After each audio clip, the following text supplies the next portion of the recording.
How to set up the friction rings on a Remington Model 11 or Browning A5. In order, first we're going to remove either the magazine extension, magazine cap, or a handguard retention screw. Then we're going to remove the handguard, or spacer in this case, then the barrel, then the recoil spring, and then our two friction rings.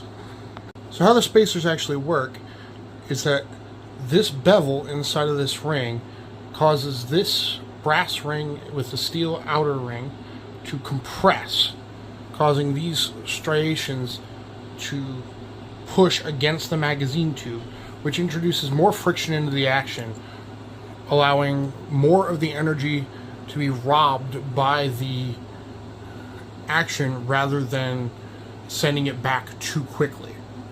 For heavier loads such as buckshot, you would want the rings to be in the forward position. There's a corresponding bevel in the inside of the barrel ring. For heavy loads, this will be your configuration with the friction ring in the rear, the actual brass and steel split ring in the middle, and the barrel in front of them. That's what you would use for heavier loads. For light loads such as birdshot and low recoil slugs, you would have the friction rings in the rearward position. This configuration is how you're going to want it with light loads. As you can see, the recoil spring is now in the front with the friction rings in the back.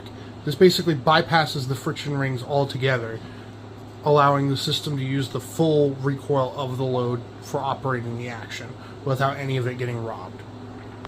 And that is how you set up your friction rings.